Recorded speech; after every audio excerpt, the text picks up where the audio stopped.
तत्रैव उन्हीं में। कैसे? अज्ञान भावनात्, ज्ञान भावना से सहित होकर के नहीं, अज्ञान भावना के बल से वो बाल जीव जो है उसी में रमण करता है। बाल का अर्थ क्या होता है? बालक। बाल का अर्थ होता है अज्ञानी। बाल बाल मरण होता है ना, बाल मरण होता है, बाल पंडित मरण होता है, पंडित मरण होता है, पंडित पंडित मरण होता है। तो वहाँ भी बाल शब्द आता है ना। लोक व्यवहार में बालक कहा जाता है, बाल कहा जाता है इन्हें जो छोटे होते हैं, बच्चे होते हैं, उन्हें बाल कहा जाता है। तो बच्चों को कोई विवेक नहीं होता है। तो बाल से अर्थ हुआ जिसे कोई विवेक नहीं है, वह जीव बाल जीव माना जाता है। सैद्धांतिक दृष्टि में बाल उसे कहा जाता है जो अज्ञानी जीव होता है। इस कारण जिनका बाल मरण होता है अथवा बाल बाल मरण होता है, वो मिथ्या दृष्टि का मरण माना जाता है, वो अज्ञानियों का मरण माना जाता है।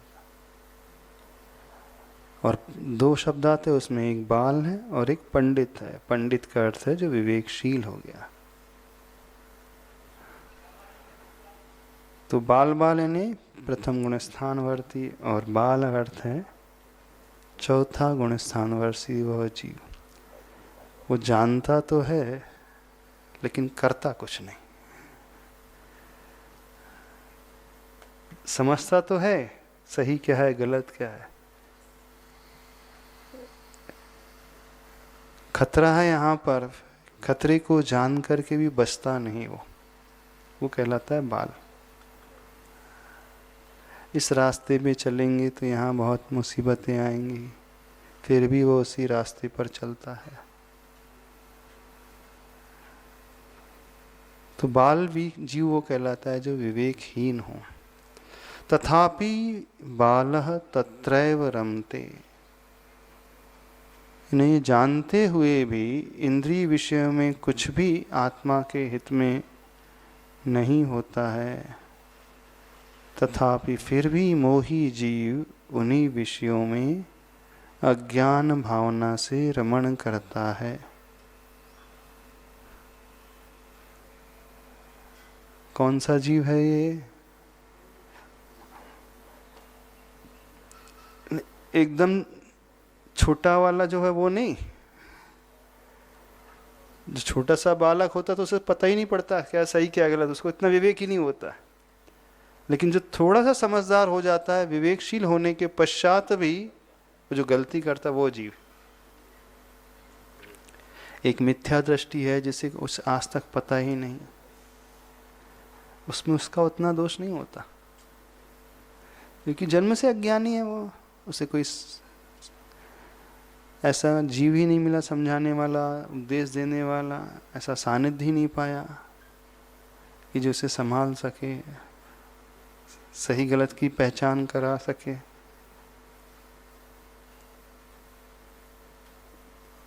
जैसे अन्य कुल में पैदा हुए जीव हैं, जन्म से ही जो मांसाहार आदि करते रहते हैं, व्यसनों में डूबे रहते हैं, उसी कुल में पैदा हुए हैं, उन्हें संस्कार देने वाला कोई नहीं था। तो वे यदि भी नीचे गिर जाते हैं, उनका पतन हो जाता, तो उसमें उनका अधिक दोष नहीं होता क्योंकि उनको संभालने वाला कोई था ही नहीं।